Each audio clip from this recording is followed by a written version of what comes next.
Bom dia a todos. Então, agradeço aos membros da banca, a professora Juliana, a professora Letícia e o professor Sérgio, por ter aceitado o convite para avaliar o TCC do Túlio Pinto Neto, na Engenharia de Energia. Então, Túlio, para começar agora, tu tem até meia hora para apresentar teu trabalho e depois passamos para uma etapa de perguntas pelos membros da banca e, finalmente, a gente faz uma reunião que não é pública para avaliar teu trabalho e te passar o parecer final, certo? Então, passo a palavra para Túlio para fazer a apresentação. Bom dia a todos. Obrigado, professor Leborgne. Obrigado a todos os membros da banca por estarem presentes, contribuírem ao meu trabalho. E aos demais presentes também por estarem dispostos a acordar bem cedo aí para acompanhar meu trabalho de conclusão. Bom, para quem ainda não me conhece, meu nome é Túlio e o meu trabalho de conclusão trata-se de uma análise financeira de sistemas fotovoltaicos com baterias conectados à rede do subgrupo A4. Só para eu ter o conhecimento, vocês conseguem ver o meu mouse? Sim. Ok, obrigado. A divisão do trabalho é essa. Essa divisão foi utilizada no trabalho escrito e também guiará o trabalho, a apresentação agora. Começando sobre um pequeno panorama do mundo, a gente tem um crescimento do consumo de energia desde a Revolução Industrial. Esse crescimento faz com que a gente procure novas soluções de forma a suprir essa demanda. E essas soluções tendem-se a cada vez mais serem soluções sustentáveis devido às preocupações com o meio ambiente. Baseando-se nisso, o Brasil vem com alguns incentivos para as fontes renováveis. Uma delas foi a Resolução Normativa 482, de 2012, da ANEEL, que regulamenta a micro e mini geração de energia, utilizando fontes renováveis para geração distribuída. Em 2015, ainda, a gente teve o Programa Luz para Todos, que busca levar as fontes renováveis como uma alternativa para comunidades carentes terem acesso à energia elétrica.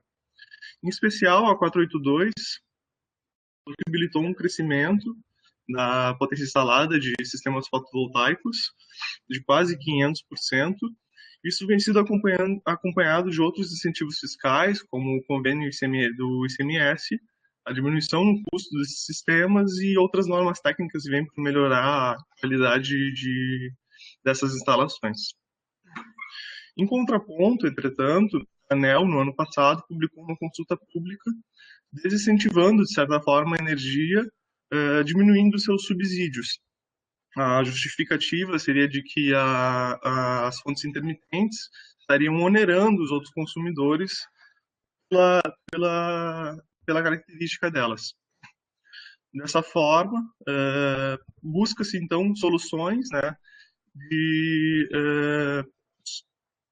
solucionar os problemas que a microgeração vem tendo, em especial a fotovoltaica, nesse trabalho.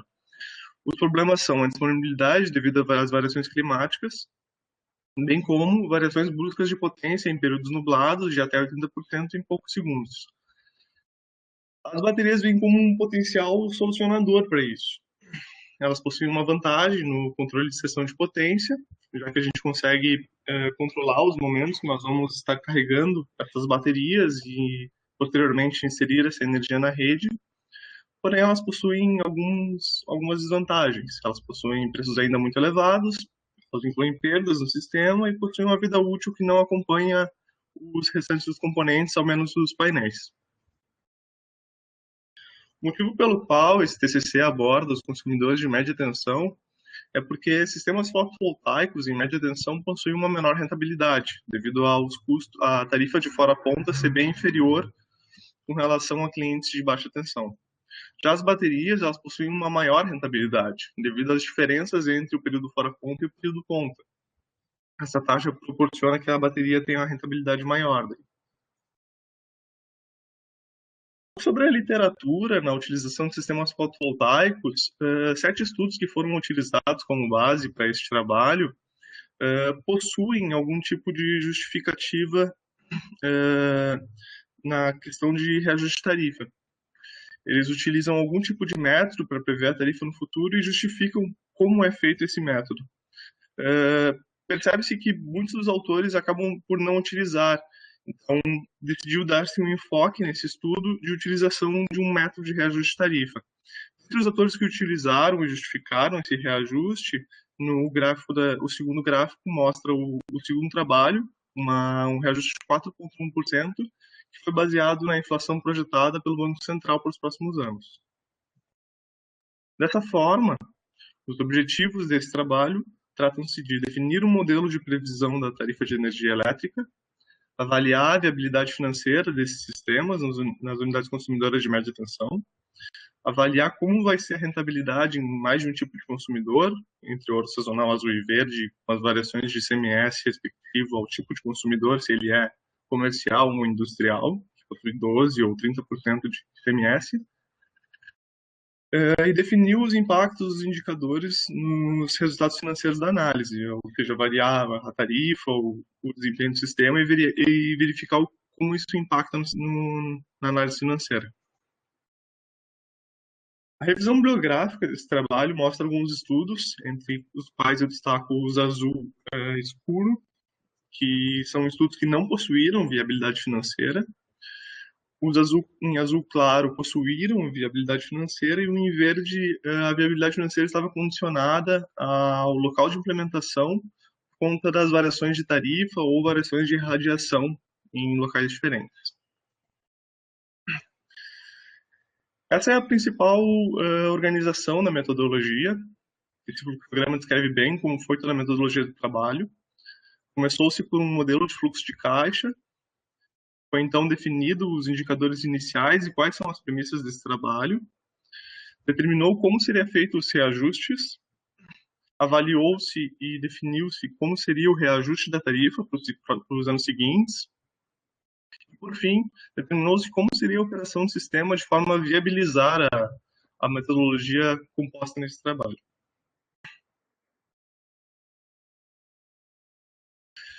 Esse é o modelo de caixa do estudo. A gente consegue ver que, a partir do início, existem duas ramificações principais. A superior mostra como é feito o cálculo da energia gerada, e a inferior mostra como é feito o cálculo da tarifa. Com as duas, a gente consegue a economia realizada a cada ano pelo sistema. Isso subtraído do investimento, dos custos de operação, manutenção e seguro, dá um balanço daquele ano. O balanço, então, junto com os valores acumulados do ano anterior, vão compor o valor acumulado do ano presente.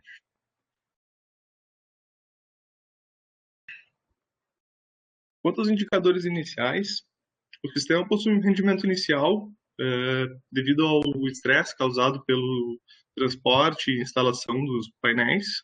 Esse dado é fornecido pela folha de dados, dado fornecido pelo fabricante. Quanto à taxa de desempenho, a literatura possui recomendação de variação da taxa de desempenho desse sistema de 70% a 85%. Ambos os extremos foram avaliados. Nós vamos fazer tanto um cenário quanto o outro para verificar a viabilidade de mais de um caso. A tributação, o PIS e COFINS em especial, ele não possui uma tendência positiva nem negativa. Portanto, a gente definiu como a média dos últimos 36 meses. A tarifa inicial foi a última revisão tarifária publicada na ANEEL do ano passado. Salientar que houve na semana passada um reajuste, entretanto, devido a essa data ser posterior à entrega desse trabalho, não foi possível englobar esse ajuste nas previsões para melhorar a quantidade de dados que nós havíamos. No primeiro ano no primeiro ano do fluxo de caixa já foi feito um reajuste dessa tarifa. Quanto aos investimentos que nós iremos fazer durante a análise, o inversor e a bateria considerou que eles teriam uma vida útil de 12 anos, e que após os 12 anos, então, seria necessário repor eles, comprar novos.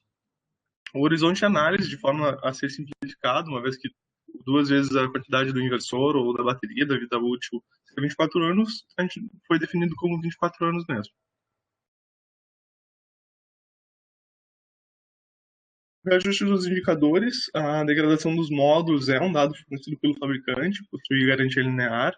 A operação, manutenção, seguro e os investimentos são dados que foram reajustados pelo índice padrão do consumidor amplo, a média dos últimos 10 anos.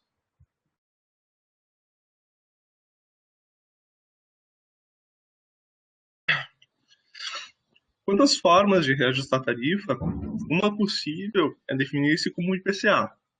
Pode-se pegar a média dos últimos 10 anos do IPCA e utilizar esse valor para corrigir a tarifa para os próximos anos. Outra maneira é utilizar-se variações percentuais, como, por exemplo, à esquerda. Supondo que nós tenhamos tarifas fictícias de R$1, R$1,056 e R$1,042, cada uma dos reajustes representa 5,6% e menos 1,33%. Dessa forma, nós podemos pegar a média desses dois reajustes, ou a média menos o desvio padrão, a mediana, primeiro quartil ou a média harmônica. Um outro formato seria utilizar os valores absolutos, traçando-se uma reta que minimizasse os erros, que é conhecida como a regressão linear. E aí poderíamos continuar a regressão linear para os próximos anos de forma a tentar prever a tarifa. Uma forma de avaliar se essa tarifa está adequada ou não, se essa previsão está adequada, é, por exemplo, retirar o último ano da nossa previsão e utilizar somente os anos de 2013 a 2018 e tentar prever o ano de 2019 com algum método. Uma vez que se tenha os dois valores, é possível calcular, então, o erro.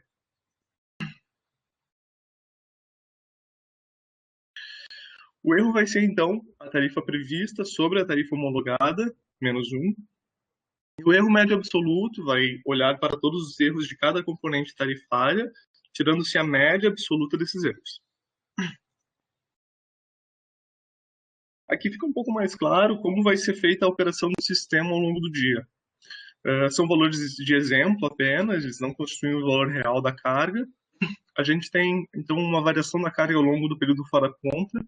Esse período não é do nosso interesse, uma vez que não impacta o estudo de forma alguma. E durante o horário ponta, nós temos a carga totalmente linear, de forma a simplificar os cálculos realizados nesse estudo. A geração solar e o carregamento das baterias, que é convenientemente a mesma coisa, está representada aí no quadro também. Uma vez carregadas as baterias ao longo do horário fora ponta, ela será descarregada no horário ponta. Caso não supra toda a energia da carga, o inversor desliga automaticamente a carga e conecta à rede. Aqui eu mostro um pouco do diagrama unifilar desse esquema. O inversor, ele é off-grid, ele tem um sentido unidirecional de fluxo de carga, ele somente consome da rede, ele não possibilita injetar. E o inversor ele tem uma particularidade que lhe permite configurar a prioridade de atendimento da carga. Então, poderíamos configurar, por exemplo, a carga ser suprida prioritariamente no sistema com os painéis fotovoltaicos e as baterias, em vez de a rede. O inconveniente disso é que o inversor ele não tem a configuração por horário.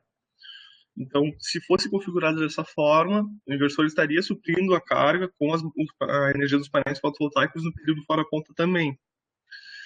Uma forma, então, de contornar esse problema seria a instalação de relé temporizador e intertravamentos, que fariam com que houvesse a desconexão da carga no inversor no período fora ponta, assegurando-se de que a carga seria suprida com a energia da rede no período fora ponta, e durante o período ponta voltar a conectar-se com o inversor. O sistema escolhido para essa análise, então, teve um custo de investimento de R$ 49.409. O intertravamento e os relés temporizadores tiveram um custo estimado de R$ 500. A operação, manutenção e seguro foram 5% do investimento, o valor mostrado no slide. Os investimentos a serem realizados no 12º ano não podem ser utilizados mesmo do preço do kit, já que ele é um kit composto completo com estruturas e outros materiais. Dessa forma, foi levantado também os valores individuais de cada equipamento, nesse caso o inversor, de R$ 33.149 e a bateria de R$ 28.809.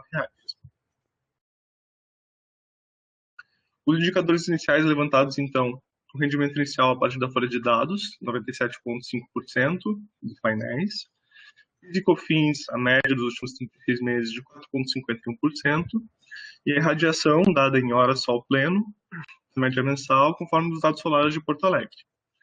Essa irradiação é dada em kWh por metro quadrado por dia. Então, em junho a gente tem o menor valor, de 2,31, e em dezembro o maior valor de 6,72. Quanto aos cenários avaliados, nós temos tanto o período sazonal azul quanto o verde. Temos o ICMS sendo cobrado em 30% e 12% conforme o tipo de consumidor, sendo comercial ou industrial. À direita nós temos ali a tarifa já com os impostos para cada cenário.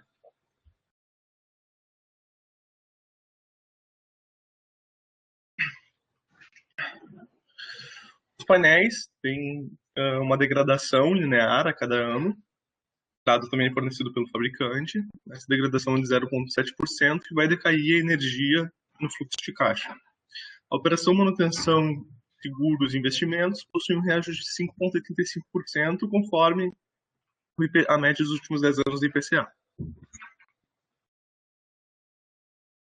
Aqui fica um pouco mais claro sobre como é a variação da tarifa com o IPCA. Por exemplo, em 2019, nos primeiros dois gráficos, nós temos uma variação da tarifa negativa, enquanto o IPCA possui uma variação positiva. De 2014 para 2015, nos primeiros dois gráficos também, nós temos uma diminuição da variação da tarifa de um ano para outro. Já no IPCA nós temos um aumento. Em diversas situações aqui, o módulo da variação da tarifa é muito superior à variação do IPCA. São poucos os casos em que isso não acontece. Dessa forma, fica um pouco evidente que o IPCA talvez não seja o melhor indicador para se reajustar a tarifa. Uma outra forma de se verificar de fato isso é utilizar-se a tarifa de 2013, com a média dos últimos 10 anos do IPCA, e reajustar essa tarifa pelo IPCA para verificar se ela fica próxima ao homologado. Como pode ser visto em qualquer uma das componentes tarifárias, não aparenta ser um bom resultado. Os métodos de reajuste percentual, usando primeiro a média, nós temos de 9% até 43% de reajuste, que são valores bem elevados, isso ocasionado pela grande variabilidade dos dados, também por a gente ter poucas medidas. O erro médio absoluto ficou em 18,67% para a previsão de 2019. Na mediana, nós temos valores de 7% a 22%, elas ficaram um pouco menores do que a média, e o erro médio absoluto já caiu para 16,42%. Quanto à média menos o desvio padrão e o primeiro quartil, houve-se um reajuste negativo. Dessa forma, nós descartamos essa metodologia da análise, uma vez que essa não é a tendência da tarifa para os próximos anos. A média harmônica, os valores ficaram entre 6% e 11%, são os mais conservadores, e o erro médio absoluto caiu para 7,85%. Comparando-se a média com a mediana e a média harmônica, pode-se ver que, na maior parte dos casos, a média harmônica tem erro inferior à mediana e à média harmônica, com exceção do primeiro, onde a média possui um erro menor do que a média harmônica.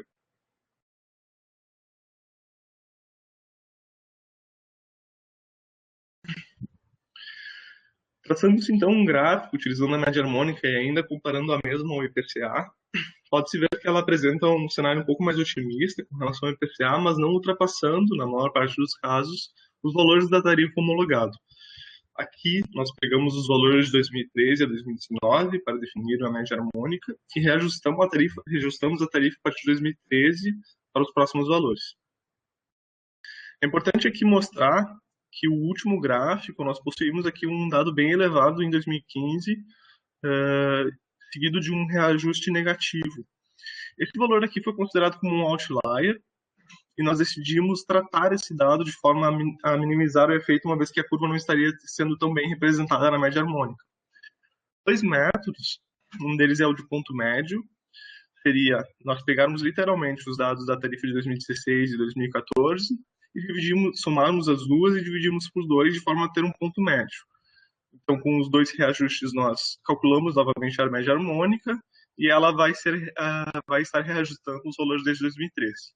Uma outra forma é a de remoção desse ponto, e, por consequência, a remoção do reajuste de 2014, 2015 e 2015, 2016, que baixou um pouco a curva. Nessas duas metodologias, aqui fica um pouco confuso. Talvez é possível que a média harmônica acabe superando a tarifa homologada e acabe se descolando da tendência. Como a remoção apresenta resultados mais conservadores, acabamos por seguir com a remoção para as próximas análises. Comparando-se a média harmônica com a regressão linear, a regressão linear possuiu erros menores do que a média harmônica, sendo de 15,10%, mas se nós categorizarmos isso nas diferentes componentes tarifárias da tarifa, é possível observar que ela representa melhor a taxa de energia em ambos os casos, enquanto a média harmônica representou melhor a TUSD. Dessa forma, nós montamos um modelo, de certa forma, híbrido, onde a taxa de energia é representada pela regressão linear e a TUSD é reajustada pela média harmônica.